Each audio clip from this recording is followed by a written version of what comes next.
And I had to walk around with that guilt and stuff and looking at my mom every day with my mother, dying. And to know that the last couple of years that I had, a few years I had with her, man, is I just wasted life. Welcome to Patched, where we look at the personal impact of life in outlaw motorcycle clubs. This episode, my co-host Justin Mooch, DeLoretto, and I sit down with Benny, former member of the Outlaws Motorcycle Club. I wasted time. I could have been spending it with them. I could have been spending it with my kids. Could have been spending it with my grandkids. But I was selfish, man. That's this episode of Patched. Are you an active member? The kind that would be missed? Or are you just content that your name is on the list? Do you attend the meetings and mingle with the flock? Or do you just stay at home and criticize and knock? Do you take an active part to help the club along? Or are you satisfied to just belong? Do you push the cause along and make things really thick? Or leave the work to just a few and talk about the clique? Think this over, brother. You know right from wrong. Are you an active member? Or do you just belong?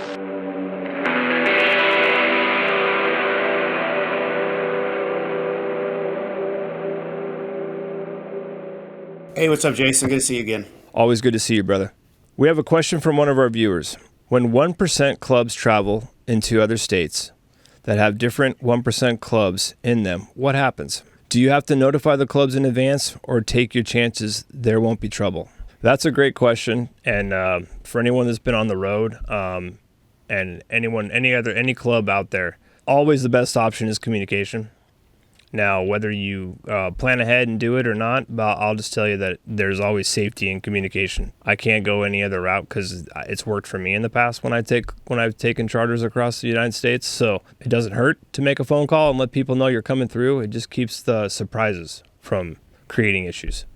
Mooch, you want to add to that?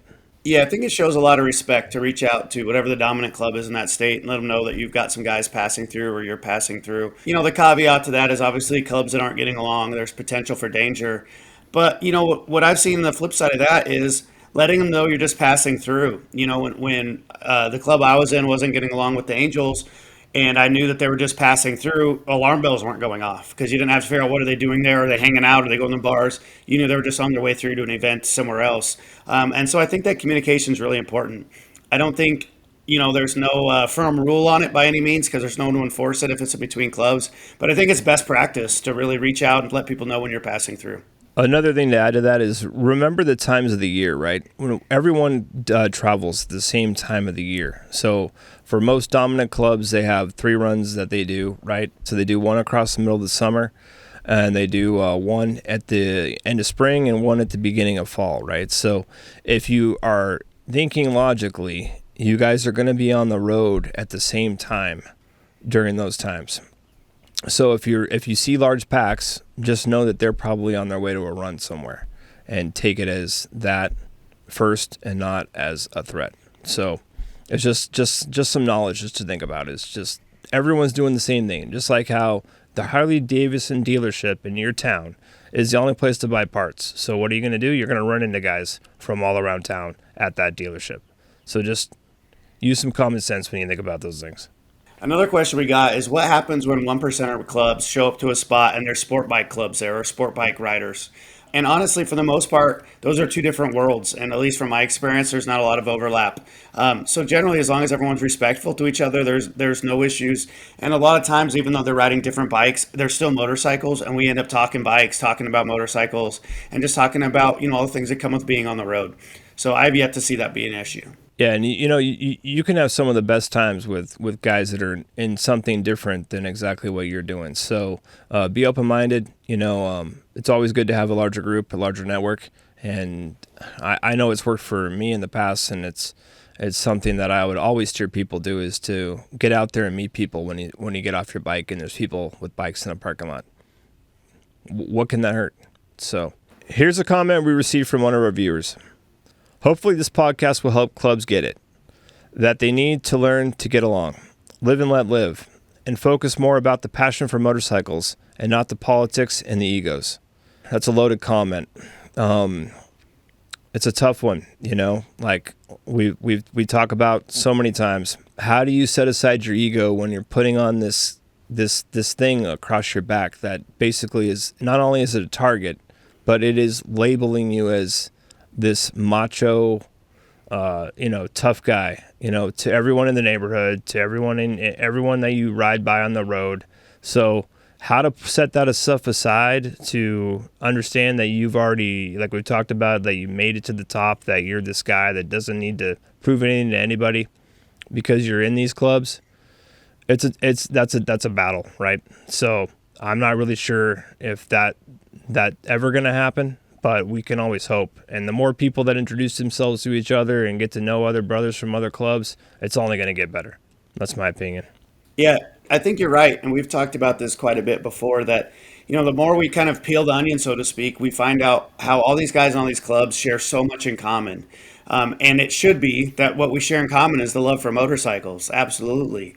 Just like we answered the last question about, even sport bike riders, we're out here to talk about bikes for the love of bikes. And that's definitely what brings us all together.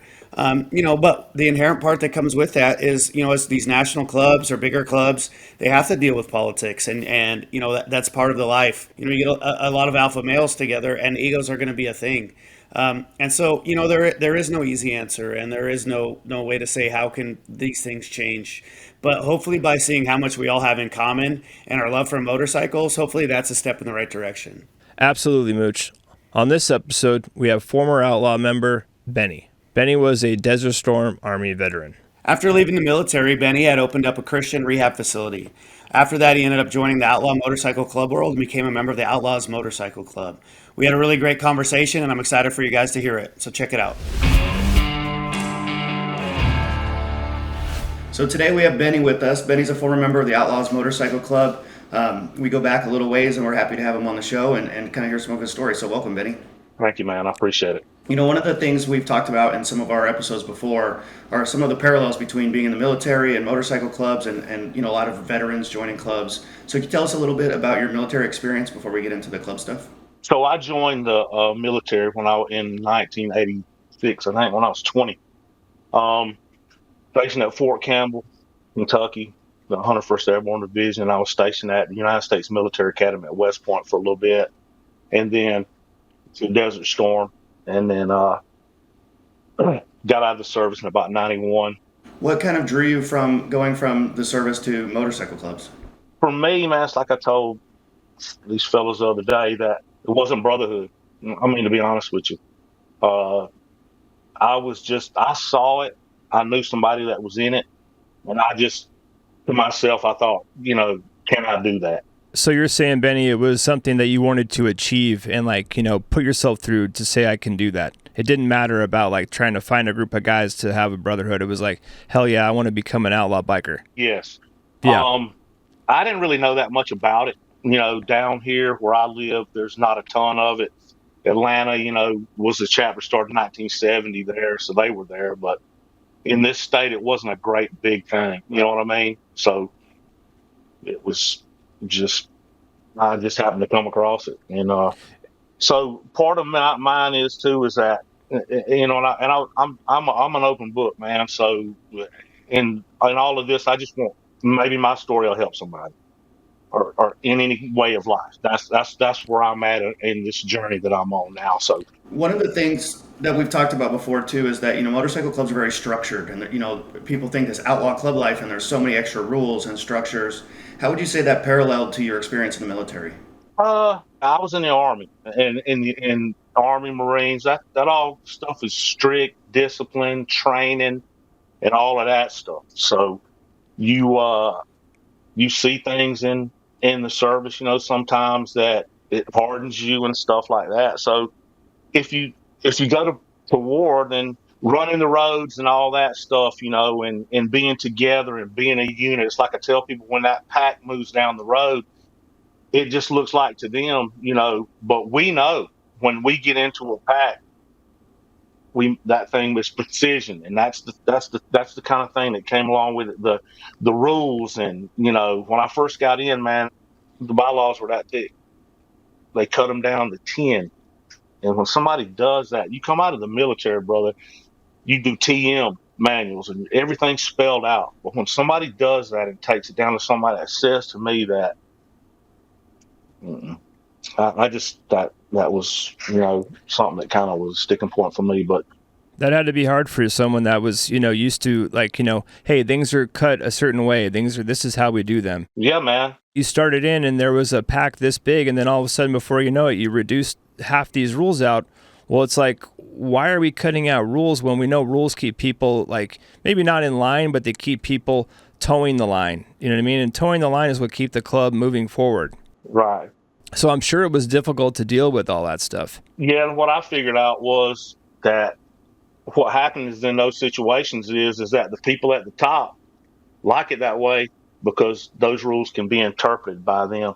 If that makes sense, man. I don't know. That's a tough one. I mean, like, we all know, like, talking to brothers from other clubs, is like, it's real easy to go down that negative road. You know what I mean? Because we can all find, like, hey, this is a reason or this is a fault for with what other people were doing that you didn't like, and we can all go down those roads. But absolutely, for the most of us, we're trying to, keep it positive. We're trying to, focus on the right thing. Like you said, Benny, you're trying to, like, reach out to help brothers that we know that are in need, right?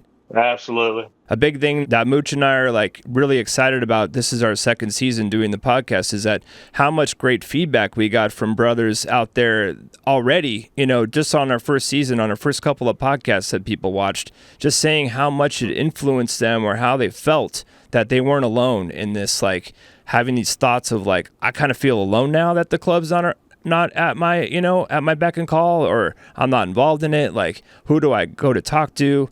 Do other people think the way I think? Like, yes, there are hundreds and thousands of brothers and men out there thinking exactly the same way you think every single day. Yeah. And this podcast is here to help people see that there's nothing wrong with expressing the things that you have going on in your head. So, like, we appreciate you being on, Benny. It's a huge deal. I mean, we're excited that we got some members from some different clubs this season, and you're definitely one of them. So, yeah. I mean, just appreciate you having you on the show. Oh yeah, man. I'm just amazed that anybody would want to hear anything I've got to say. So, and I never would have done this, probably anything like this, except for we're trying to do something new down here to help some people. So I figured whatever kind of exposure we can get from that, and people can see what's going on, so we can get something going to help these guys coming out of programs, transitional, so they have more time. In addiction, man, I ran a 1-year program before addiction. It takes more than a year, man. And then ex-convict, because I'm an ex-convict also. So tell us a little bit about that, Benny. So you came out of the military. At what point did you get into, like, the drug and alcohol counseling or the rehab facilities? When did you start getting into that type of work? Man, it was around it was in the late 90s. I had worked with my parents and stuff. My dad had a construction company. So faith has always played, like, a big part in my life, man. So around 2000, I got with a Teen Challenge. It's a faith-based drug rehab. It's one of the most successful of its kind in the world, man. It's been going since the 50s. They wrote a book about it. They made a movie about it. David Wilkerson, would go into the streets and get folks. So what we did in Macon is we opened a center there just by the seat of our pants. And what I did is I facilitate those things. And then what I go and get men to come in to do the counseling, to do the teaching and stuff like that, to do those things. But since then, my life has, been different. So I have more personal experience. Now, I don't have an addiction problem. Addiction is not a thing for me. It's never been. But, I just have a heart for people, man, a heart to see people's lives change. And prison was a big catalyst for that again. So, how long did you do the drug and alcohol counseling for, or the program you ran? It's about 3 years, 3 or 4 years. I was trying to think. It's about 4 years, maybe. So we just started it, man. Went and rented a building. It was the old Salvation Army building there in Macon. And by the time I left, we were housing, I think I had 52 men in there in a building that we probably just needed to house about 20. Were you in the club when you were doing this, where, like, you're doing both of those things, or no? No, Okay. no.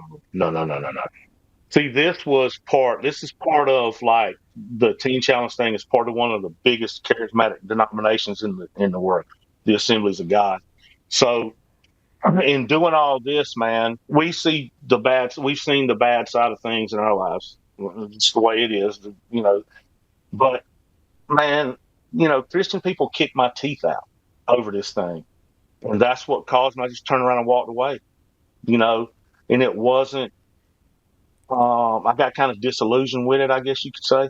So, man, I walked away from that, and a year and a half later, I was a black piston, I think, by then, for 6 months anyway. In Macon here, where I started out, and little Frank that was in Macon. I don't know if you guys know about that story. Frank Vital, uh, he got killed at Crazy Horse, a strip club there in South Atlanta. And that was someone you were close to? Yeah, he was the boss of the chapter I was in. Okay. Yeah. I was a Black Piston then. We had 6 guys we started a prospective Black Pistons chapter with. And after that happened, man, those guys just kind of, they had businesses and stuff like that, and they just went on, and I understood it. But then I was like, if I'm going to do this, man, I'm going to be an outlaw. I ain't going to stay in a Black Piston. So I just said I was ready, and I did it. So. And I'll say this, and I'm trying not for this to be a hindrance, but I have PTSD, man. That's what I'm retired for from the VA. So I have a lot. I get, I can get really. I got anxiety, man, and I haven't taken anything because I was trying to just. But I'll try my best, man. I promise. Yeah, you're doing great, brother. Yeah, don't worry about it. I mean, I don't know about Mooch, but I'm always nervous when I do these things. I'm like, I wasn't made to be on a podcast. I'm like, what the are we doing here? But yeah, man, I mean, like, let's just take a deep breath, bro. And like, I wanted to get back into like a couple of questions about like, because this is all about, mental health for our brothers and stuff that we know, or just men in general, right? So I wanted to ask you, how did it make you feel by being involved in the ministry, the ministry group for people who have addiction problems? Like, how did that fulfill your self-worth? You know what I mean? Then when you went to the motorcycle clubs, how did that transition to where you felt like you had another complete section of your life? Does that make sense? Like, that's kind of what we're getting at with a lot of the guys is saying like, so if that gets taken away from you, what are you filling that void with to make you feel whole again? You know what I'm saying? Sure. So I got you. I can just be straight up with you. So I say that faith has played a big part in my life, and I'm going to run through this quick, but I'm not going to. So it is, what sustained me through everything that I've been through, man, is God's grace and mercy. That's it. I'm not a perfect man by any means. And we all have been through things and we suffer. I'm just starting to get my self-esteem back I've been through legal stuff since 2010. I just got off of probation about 6 months ago. I got off 2 years early because I put the work into it to get myself straight. I was on a self-destructive path, man, and it's not anybody else's fault. I'm not here. I don't have an axe to grind with anybody. I don't dislike anybody. The way I was done by what's between me and a couple of men is between me and a couple of men. It ain't even nothing between us. I don't care anymore. My life is moving on. So when I was doing the drug rehab, what that did is that gave me my purpose in life. And I'm a person that, I've struggled with self-esteem. I've struggled with all these things through life, man. And I've always looked to something to have a place to belong. But I'm like this. If I see something wrong and I see you doing something wrong, I'm going to say something to you about it. So in the thing of all this with these other people, it was over money from this rehab. It was money. It was control. And my family and I had put all this work into it, and they just took it away from us, and it just gouged me up, and it made me upset for people that sit there and tell you, and they go by what they say they believe in God's word to live a certain way and to treat people a certain way, and it wasn't happening. So I was like, if this is the way this is going to be, I don't want nothing to do with it no more. When you decided to join the motorcycle club, coming from your Christian faith and that type of stuff, mm-hmm. How did that play a role in you being a one percenter? Like, how did you kind of balance, the religious aspect and your personal beliefs and then that outlaw lifestyle? I didn't, brother. I didn't balance it. It was just I teetotaled the other way. And I know some people are going to watch this and say, well, you weren't this or weren't that. But yeah, my faith was strong. But I just got, men, we fall, man. It's this flesh that we're in, we fight against it every day. By nature, men, people are just, we want to please the flesh, man. So that appealed to me, and I just went headlong into it. Yeah, I was just wondering, like, if you've had to reconcile your faith with the outlaw culture, or how that vibe together, or how, or if it was a positive, or how it worked. To me, man, I think anybody that can reconcile those two things together have a great faith, because it's just those two worlds to me, and people can believe whatever they want. They're not conducive, man. They're not conducive to try to walk that stuff out. Yeah, I've seen it. Jason, I'd imagine you've seen it too. We've all known the members that were, heavy into religion and stuff, and they had this conflict, right, of their morals and values, and then the morals and values that come with club life. And even to the point where it's, the old adage of serving two masters. And I've always kind of wondered, like, how people balance those two things. Because I see a lot of guys, that especially that are into Christian life and stuff like that, and then they leave the club and then they're full on back into it. They looked like they had a hard time balancing what they were in. So I was always curious how that works. Well, the Bible even says, man, you can't serve two masters, man. I mean, and it's true. With a lot of our guests, we talk about club life and finding that, like, how do you balance your job and your family and the club? And then if you want to add in, religion to it, then that's a whole nother layer of balance that's, I think, very difficult. Men can only do so much. Yeah. It wears you out, when you're, I don't even remember the miles, but so I was in Atlanta, we, a regional guy there. And, so, I mean, you're always somewhere, always riding. And what happened to me is that, just being honest about it, I was selfish, man. I did what I wanted to do. I neglected my family. I neglected my children. I neglected my grandchildren. And, and I'm not here to blame that on anybody else. I take full responsibility for what I did. But see, and this is the thing, this is what I believe, bro. I'm the priest of my home. My family rises and falls with me. If I go out here and take a motorcycle club, let's put that motorcycle club over my family, man, I'm no good. To me, I'm no good. Because I have a 39-year-old, a 36-year-old, a 20-year-old, a 19-year-old, two 14-year-old, two twin 14-year-old granddaughters, and I have a 7-year-old. I haven't seen them since 2021 when my mother passed away. I'm an only child. I live here with my father. My wife and I would take care of him. And this is the thing, man, is this right here. What I want people to understand too out of this, if I can say this, and you can put it on there or not, but I don't want anybody to think, man, that I'm glorifying my sinful stupidity. So I haven't seen my granddaughters, and my daughters I've probably seen once, my older children. Younger children live here with us. But, what I was going to say is that, bro, I'm just paying. You know what I'm saying?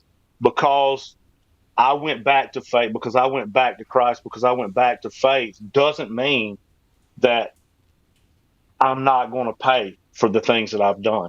And I hurt people, bro. So, I lost a woman that was good to me, a wife that I had then, and I hurt her. I hurt my mother. I embarrassed my family, and I'm sorry for that. So. No, and that's good. I mean, brother, that's almost every one of the guests we've had on the show has admitted the same thing, that we definitely neglected our family for a amount of time while we were in the club. I mean, as much as we want to say we could balance it, even if you did balance it 70 club and 30 family, you're still not putting, even when you're with your family, you're not really there. Our minds are not there. I'm telling you, the phone rings, text message goes off, I look at it, I'm involved in club again, just like that. Right. And it was constant all the time. I think it's a good point. I think it's no matter how hard you try to do that balance, if you're an active member, which we all were, it's going to end up taking up time away from your family, and you're going to end up being selfish in certain ways and devoting time away from your relationships and your family because you're so devoted to club life at that time. And honestly, it's kind of the only way to do it, right? If you're going to be in, you got to be all in. But it's unfortunate because I know, it took a lot of us to leave the club and look back to realize the impact that really had. And having these kind of types of conversations and realizing how common it is for all of us that we did that is the helpful part for me. Absolutely. Yeah, and just admitting that, Benny, just admitting what you just said to us and our listeners is what everyone wants to hear and they can assimilate with, because all of us did it. Everyone, Right. no matter what club you were in, you put your extra time into that beside your job. Yeah. Well, from my standpoint with that, man, I look at it like this: is you do things that you have to confess those things. You know what I'm saying? Repentance and faith, man. That's what the whole ride is about. And so, and still, see, it's like this, man. I live real life. I have real urges. I have, that I have to deal with every day. And if I step off of that line and I do something I'm not supposed to do, I snatch myself back in line, or God snatches me back in line. And that's good. That's what I need. Benny, you had mentioned earlier that you had done some prison time. Did your faith play a role in that to help you get through that, or did you fall back into faith then, or how did that work? I didn't have like what people say, like a jailhouse conversion, because I had been around, church and working in ministry and stuff like that. So, brother, I knew what I was doing was wrong. I didn't go into prison. And I don't know if you know anything about the Georgia prison system, but it's like third only behind probably California and Texas. I mean, one camp down here in South Georgia that's had 9, alone. Just one. There's 32 prisons here, probably 40 or 50 something murders and 50,000 people a year. It's just off the chain, man. And so I didn't have a jailhouse, but I was sitting on a bunk, man, in E House in Jackson State Prison, what they call the Big House, right up here south of Atlanta. And I got into it looks like Shawshank Redemption in there, man. It's crazy. And so I was sitting on a bunk, man, about 2:30 in the morning when I first got to my cell, and like the sounds in there are just, mm, it's prison is a different deal, man. Especially now, it's the killing fields. Were you still a member of the club when you were in prison? No, bro, I was out. We know that you spent some time in prison, and the incident happened while you were in the club. Can you tell us kind of how that transition was? What happened, why you ended up going to prison, and then also why you left the club at that time while you were still dealing with a trial that involved you being in the club. And can I just ask this, is like, how was the support from anybody besides you dealing with this on your own? Did you have guys from the club that were helping you? Did you guys have a club attorney that was helping you? Or was this completely a solo deal? So they put a Black Pistons chapter in Cleveland, Georgia, right south of Helen. They put this chapter there. They had been Hoodlums, who was a military club around there that we had, was associated with us. So some of these guys came over. They stood up this, Black Pistons chapter, and they had this. We should have known, man, because they had this nice clubhouse. They rented this place, and there were like 5 or 6 of them. Well, come to find out, the guy that was kind of heading it all up, he was a CI. There were 2 CIs. And I think, Mooch, I read somewhere where you ran across a situation like this. So what they did was they did fake drug deals with no drugs, and so they used us to pull security for them. So that's how they tried to set us up on that end. So in the course of all this, this one of the CIs and myself was at his house, and we were talking, smoking a little weed and drinking, of course. And I got to talking too much, and I talked about a fight that I had gotten in Macon when I was in the club. And that's how they this bust, because with this CI, they found out who he was, and they found out what was going on. I don't know how, but some kind of way they found out, and then they went up there to shut it down, and then so they shut it down, took everything from them, and so by that time I was already out of the club. I quit. We were at a funeral in Knoxville at a outlaw, and it was a big prominent outlaw from Knoxville back in the day. And we had been run so hard, man, by this dude, and just we were done. So he come up to us and was trying to start some stuff with us in there, and thousands of people around. Give me those cuts. I'm gonna make you a probate. And I'm like, no, man, I ain't doing this no more. You know what I'm saying? Yeah. And he tried to take the cut off. And he couldn't get it off. He's an older guy. So I just said, look, man. And there's a bunch of brothers standing around, and I just said, I ain't doing this no more. I'm done. Yeah, I'm a grown man. You ain't telling me what to do. I ain't having it. Yeah. So that's when I quit the club. To clarify, so you were an active member of the Outlaws.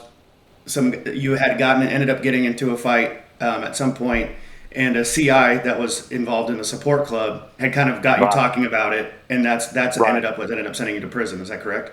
Right. So they had a federal case. So I had an aggravated assault. So they took this aggravated assault because they when we got arrested, they knew that I didn't have a record. So they knew I was going to get bond. There was no reason for them to hold me, with no bond. Well, they ran down the Macon down here because I talked about it. So they got a warrant for me for aggravated assault. So they brought that to court at my hearing. And man, by the grace of God, I still got bond. I mean, it was just crazy how that whole thing turned out. And then they bonded me out there. And then they had to pick me up from Macon, bring me to Macon to answer to that charge. They let me bond out down there. And I couldn't believe I kept getting bond after bond after bond, man, because it was crazy. How long did you end up doing in prison then? What was your sentence? I did about 2 years altogether. I did what they call baby time, but I did time in some bad spots, man. They were trying to link your fight that they were going to send you to prison for. Were they linking that to a larger trial on the Outlaws? So is that just part of a larger trial they're trying to bring everybody into? Yeah. It sounds similar to me, Jason, more like kind of how Black Rain was, right? So what happened to the Mongols. So there was these CIs and undercovers, and they had this big overarching federal case, right? And then guys like Benny got picked up for individual things, and it all got lumped together. Is that kind of what happened, Benny? The Billy Queen thing? No, the 2008 Black Rain. The Billy Queen was another one. Yeah. So, that's people don't understand that, man. When you start talking about conspiracy charges, people don't understand, man. Conspiracy charges are the biggest, it's the biggest bunch of crap in the judicial system, man. Why you ain't got enough people out there breaking the law that you got to go try to set people up to try to get them to break the law?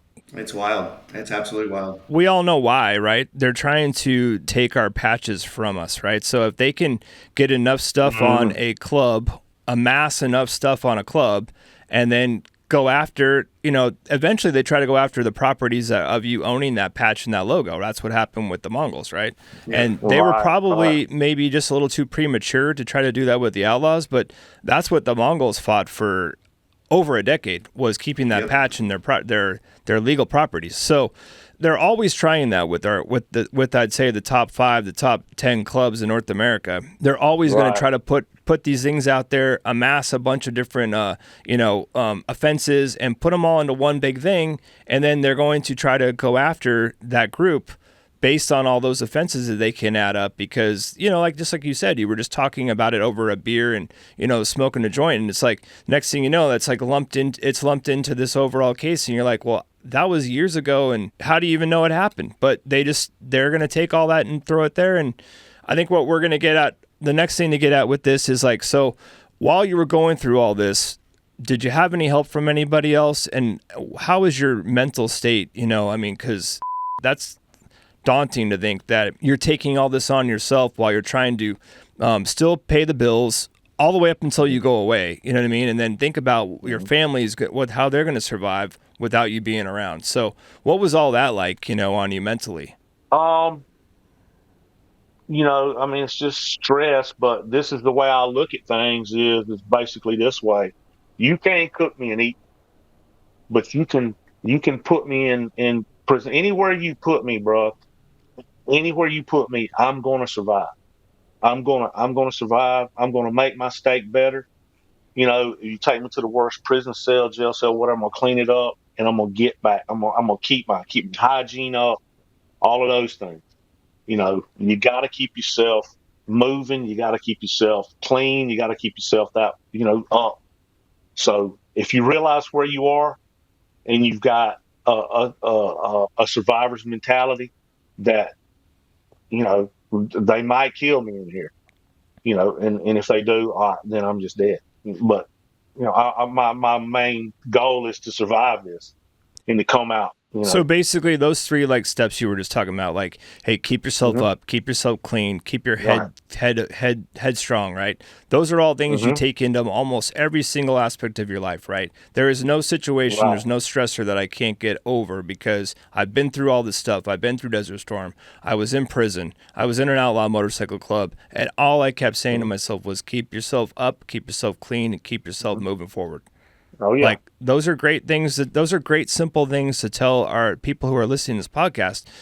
It just takes those simple little things, that little mantra that'll keep you from falling down that rabbit hole, right? Because how many guys do we know that they just give up because it gets difficult?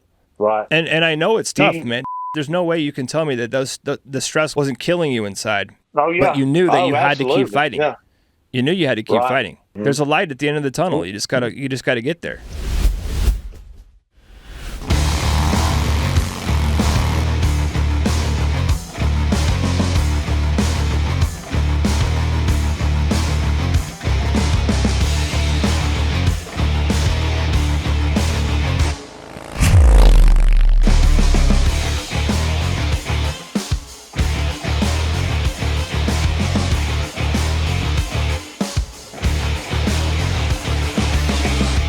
Patch merchandise is available at automotoentertainment.com.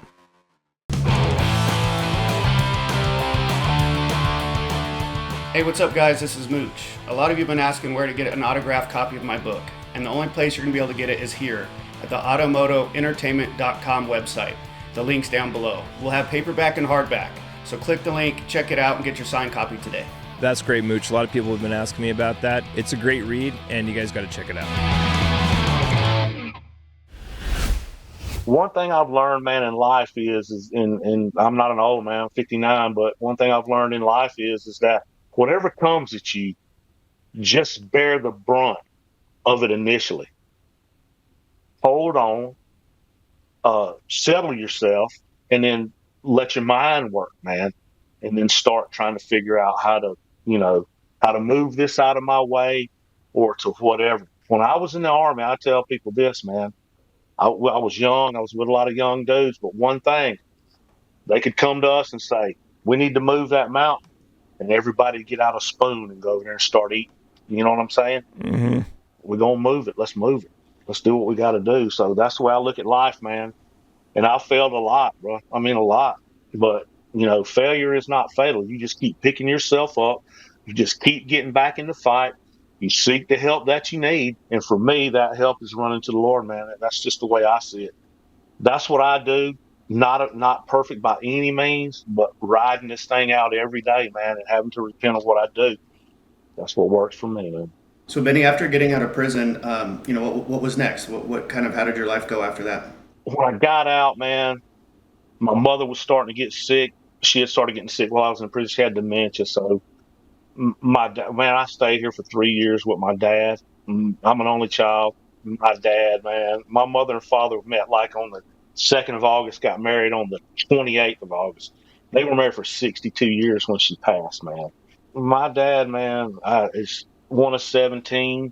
His daddy was one of 19. They were sharecropping. My dad had nothing. He worked himself up, man, from absolutely nothing. And he put his family before anything. And I had the example set right here, and I didn't do that myself. But, it's so after that, we stayed here with her, man, and just so she wouldn't have to go anywhere. We didn't send her anywhere. We took care of her till the day she died. Ain't no man wants to be cleaning his mama, you know what I'm saying? But you do what you got to do because you love those people. I had greatest parents in the world, man. Greatest parents in the world. Still do. He's sitting right in there, man, 85 years old. He's my hero. I look up to that dude. Even if he just bends over, he's a smaller man now. It's just so. And I had to walk around with that guilt and stuff and looking at my mom every day with my mother, dying. And to know that the last couple of years that I had, a few years I had with her, man, is I just wasted life. I wasted time. I could have been spending it with them. I could have been spending it with my kids. Could have been spending it with my grandkids. But I was selfish, man. So after getting out of the club and after getting out of prison and all that, you kind of just redevoted yourself to family, right? Yeah, and that's where I'm at now. Because I got married again. My wife is she's one of the Ashleys. Like you know what I'm talking about. She is phenomenal. She works at Geico. She's worked there for 25 years. She works in the litigation department. Man, she works every day. 50 hours a week. She makes decent money, but she's who we in this house. Besides me, she's who we look to hold everything together, and she's just phenomenal, man. There are so many brothers out there that we know, Benny and Mooch, that they don't have a significant other, right? They're going through this all alone, That's why they do reach out to, like, maybe wanting to go back to a motorcycle club because they never found that partner, in life. Because it's, your brothers are your brothers, but when you leave the clubhouse, when you leave church, when you leave a building where everyone's hanging out, a parking lot where all the bikes are, you go home, and if you're alone, Right. you're dealing with your thoughts. You're dealing with your own stresses. It's like having Right. somebody there that can help you, just to at least know that they by brushing your back, putting their hand on your shoulder, like hugging you at night. I mean, that's, those are all things that men need. I mean, people need them in general, but like us men that have been through a lot of that have seen a lot of things, we need that stuff. I mean, and it's hard for some Right. guys to admit, because we're all still living this life of like, hey, I'm this hardened SOB, and all the little groups of people we hang around with in our towns, they still look at us that way. I'm sure, Benny, people still Right. look at you and think they see an outlaw. I mean, you're a tall, big guy. It's like you walk around somewhere, people are like, hey, Benny was in the Outlaws. Like, don't mess with him, and Mooch was in Yeah. the Mongols. And Yeah. I get that all the time. And it's like, we still have these stressors and we still have these things. So when I go back home at night, yeah, there's no support group. There's nothing. It's just me and my wife, and I'm glad she's there. We need that. Absolutely. So Benny, when you were in prison, it sounds like you kind of had this moment where you reconnected with family and had some family history and learned quite a bit about your family. Can you tell us more about that? Yeah. So I didn't reconnect in prison. I kind of connected, and I'll tell you the story. Like, so this is crazy, man. When my mother was about 55, I was 29, I think. So we had like some medical stuff going on. She needed to see her birth records. So she petitioned the court to get her birth records. More than just what hospital were you born at, right? Oh, big time. Yeah, because so 1955, she went to have those birth records open. When she went into the courtroom, they gave her a big manila envelope. She had to hire a lawyer to do this. She had no understanding about why it was so much. So she took this envelope and opened it up, and she pulled a picture out. Well, there was a tall, kind of dark-headed man standing in a cell with a woman and a baby. I had no idea what this was all about. So come to find out, my mother was adopted she was born in 1941. So the story is that around 1938, her birth grandfather killed a man. And so he was sentenced to death. I think they moved to Atlanta Penitentiary then. So he was on death row there. Actually, man, my mother and her middle sister were conceived on death row in Georgia. My mother was born in 1941. My aunt was born in about 1939. So my mother she was born, I think, in the Atlanta hospital, and she was adopted out because and I've talked to all these people up there. The old woman, with her husband being in prison and fixing to be executed, she didn't feel like she could, but take care of her. So, but for my mother, man, that was the best thing that could have happened. She couldn't take care of her. The other two stayed with her, and I've talked to some of my family up there that I've met since then.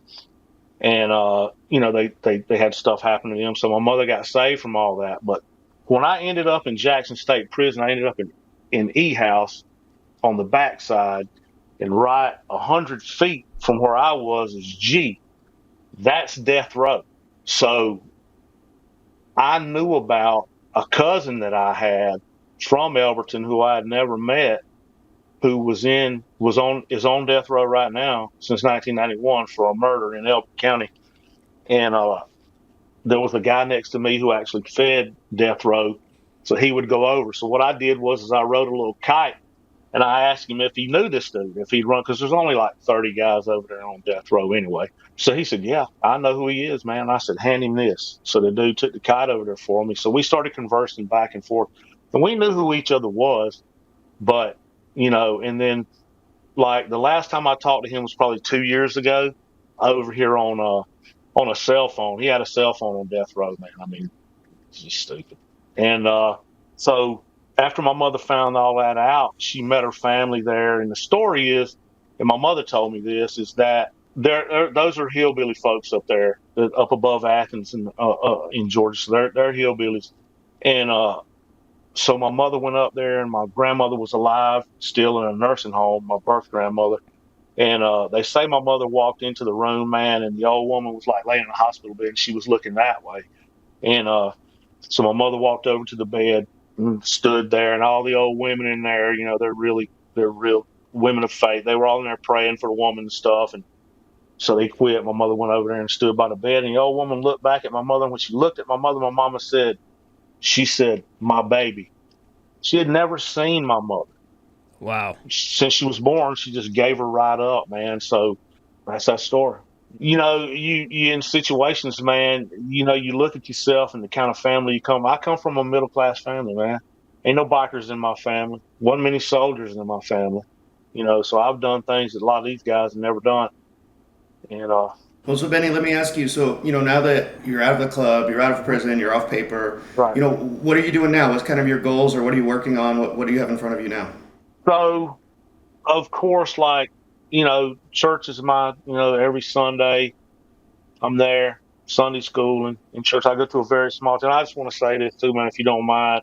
I just want to thank the people of Redeemer Baptist Church in Macon, Georgia, the elders, the deacons, and all the fine people. There's about 100 folks there, man, and they've accepted me. Never blink, because we're all tatted up and on the back of our heads, and of course Mooch has got them on his. And how people look at you sometime, man, but these people never blinked, from the time I went there. Some of my family goes, but.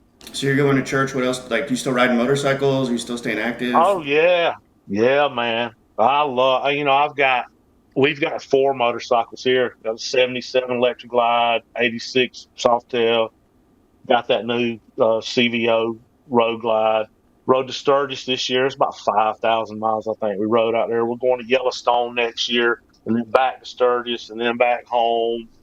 And so riding, the lift train ride thing too. If I can mention that, Absolutely. I'm getting involved with that. Even from that, man, I've met Mooch. Mooch probably thought I was crazy when I first messaged him on Instagram, man, because I don't care, man. If I want to talk to somebody, I just do it. If they see you crazy or something, that's all right, But Mooch, man, he was gracious to me. I met Mooch, Brandon, man, what a solid guy. What a solid dude, man. Yeah, he's one of the best. And a lot of those guys, and I'm, meeting those guys on Facebook and Instagram. I'm gonna hit Illinois when the weather breaks. I'm gonna see those guys and hang out with them, lift with them a little bit. Trying to get this transitional house started, man, so we can get some guys the help that they need. Try to do something too with ex-convicts, man, where we can get guys to somewhere they can parole to, so we can help them. It's about getting them connected, man, back to the source, getting them in a good church somewhere. We got one, we take them, and just, that's my passion, man. And when I'm not in my purpose and my passion, you guys know how that is. You're just kind of wandering lost. Oh, I'm not wandering lost. You need that stuff to keep yourself grounded. You need to have people you're helping. You need to have things that you're looking forward to, like the bike trips. You need to have, Absolutely. people that recognize that you're helping them. I mean, all that stuff is good. When people are like, oh, we're so happy to have all these volunteers. I'm like, all these volunteers are also there for themselves. They need it mentally to give back Absolutely, to people, to help people that are maybe lesser than them or lost everything. I mean, right now we're dealing with all the right now in California with all the wildfires. Oh yeah. There are hundreds of thousands of volunteers out there, and they're all doing it to help people, but it's also helping them. Right. I mean, and everyone needs that. Maybe even if you don't notice that you need it, it is something that is rewarding to you, and it will be something that you're gonna yearn to do because you feel that connection there. It helps fill the jar, basically, the emptiness. Absolutely. So yeah, I think those are all awesome things, brother. And yeah, I love the fact that you're going on those long distance rides, man. That's what keeps us all grounded. Oh, I love it. I think that's one of the big positive things too about Lift Train Ride. Like that's what connected Benny and I and a bunch of us. But it's got a lot of guys together that have shared experience from club life and still into riding motorcycles and no longer wearing a patch, but also this giving back thing, right? Like I'm a therapist now. Benny's doing transitional housing, and we're trying to help people out. And I think that's a really good thing. Like you said, you guys want to be a part of everything and be involved, but it's a positive thing where we're giving back too. And so I really like seeing that transition from that outlaw club life to still taking the positives from that life as far as having brothers to ride with and but also to give back and have a life of service. So I think it's been really cool. Right. That's what it's about, man. Is because we can just stay to ourselves, but the more we affect the world around us positively, man, and it makes all of our lives better. We've been riding up and down the highways and been hard and stuff like that, but when you get down to it, man, it's just getting to yourself, getting who you are.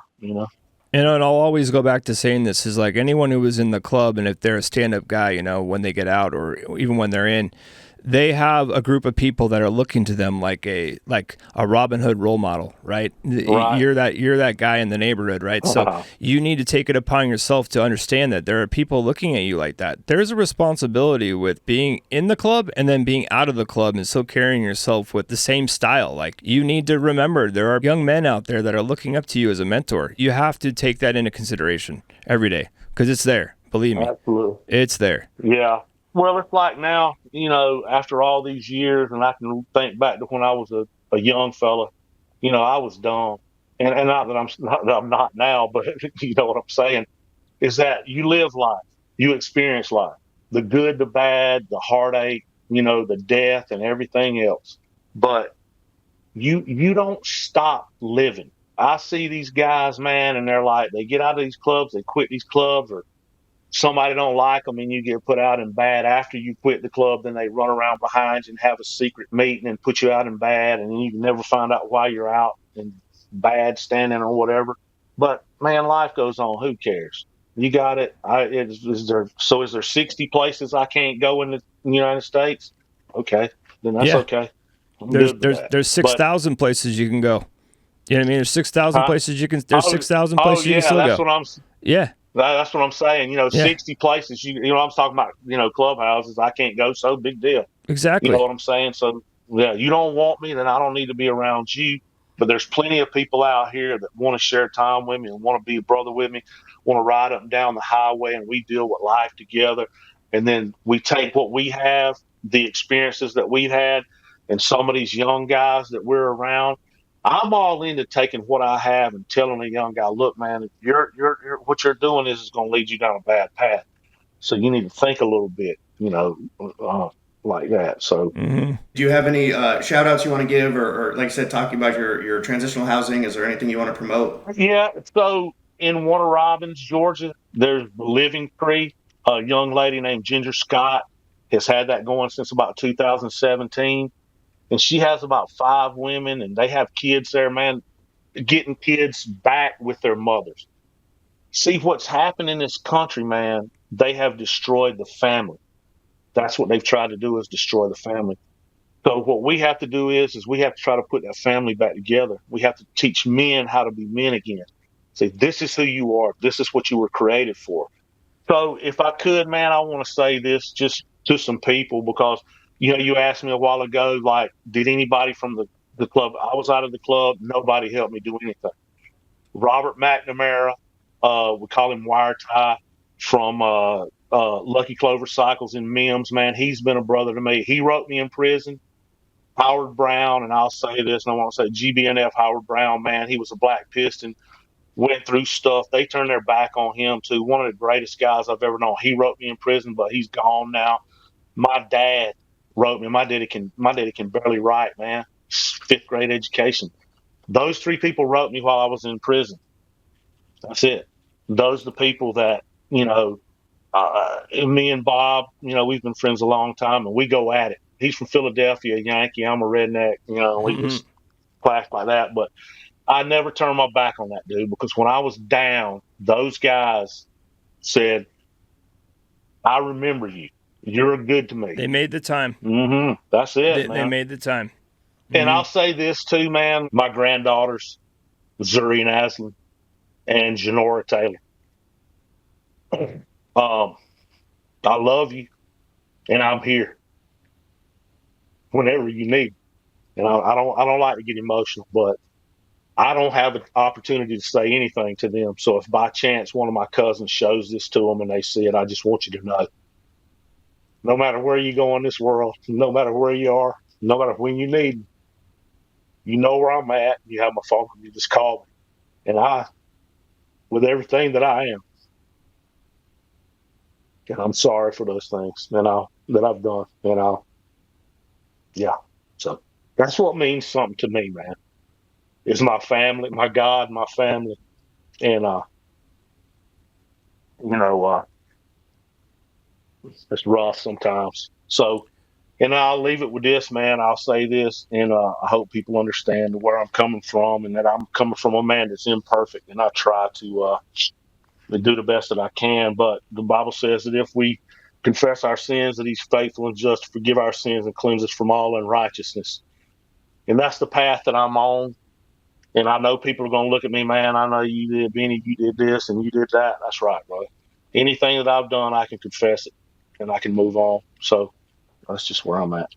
Well, thanks so much for coming on, Benny. Really appreciate you sharing your story with us, and really happy and excited for the things you have coming up. And really, thanks so much for coming out and sharing with everybody, man. I'm glad that I could. Yeah, appreciate you, Benny. Appreciate your time. Let's get together and ride sometime. All right, brother. I'll talk to you soon.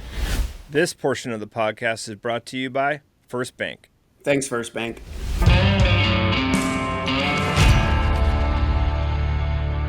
Thank you, Benny, and thanks, Mooch. Remember to hit the like and subscribe buttons below. Find us on Instagram at automoto.ent, at OG_Mooch, at Jason_Logan81, and for more info and episodes, go to automotoentertainment.com. Thank you for tuning in. See you on the next episode of Patch.